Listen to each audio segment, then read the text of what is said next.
July 7, 2025 or flight to Batanes. Umaga yung aming flight. And okay naman yung weather. Umalis kami dito sa Manila. And nung lumilipad kami, medyo okay naman. Sumikat yung araw.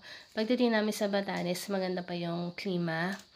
Hindi naman umulan ng malakas. Ang ganda ng airport ng Batanes. Maliit lang siya. Simple lang siya. Madali mo lang siyang maintindihan kung ano mga nangyayari sa airport. Diyan lang nila ina-unload yung mga luggages. Ayan na yung conveyor.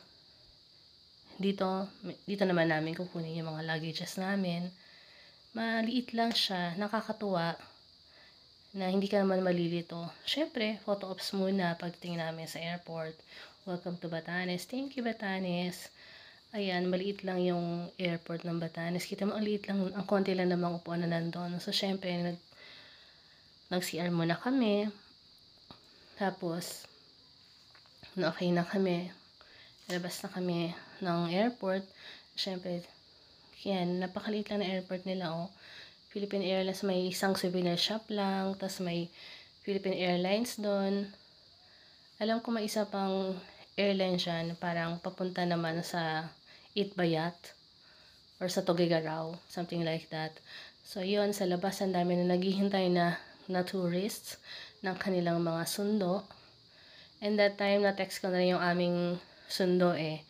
So, nandyan na rin siya sa labas. Ayan, ang aming sundo. Si ate, siya ay taga-homestay. Siya ay nasa taga-accommodation. Sinundo niya kami. Dahil sa kanya kami magtutuloy. Sa kanilang homestay kami magtutuloy. Eh, nakakatuwa kasi babae yung aming driver ng tricycle. Ayan, si Ate Juliana na Hillside Villa, smiley siya. Oh, nakakatuwa naman. Very welcoming siya. Diba? Liit lang ng airport nila. Oh, nakakatuwa. And nung sa aming way palabas dyan, nakita ko yung sign ng GSIS. Ayun, office ng GSIS. Nakakatuwa naman. Nandyan lang sa loob yung office ng GSIS. And yan, nung palabas na kami, medyo chinichika-chika na namin ng konti si ate kung kumusta ba ang weather, and according naman sa kanya, normal pa raw yung weather na yan, na umuulan-ulan paminsan-minsan.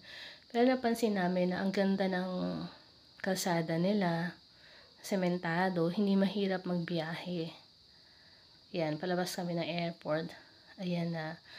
Ayan, yung labas sa labas ng kalsada nila, maganda yung kalsada, oh. Sementado naman, hindi mahirap maglakad-lakad, hindi mahirap mag-drive, and common mode of transportation daw sa kanila ay motor at tricycle. Walang jeep, ay meron, pero isa lang daw ang jeep.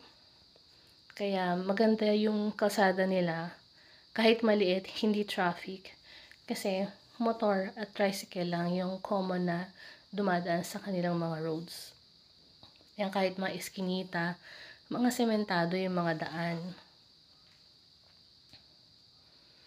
Ayan, ayan yung welcome ako ni ate sa kanilang homestay. At ito yung aming room na tinuluyan.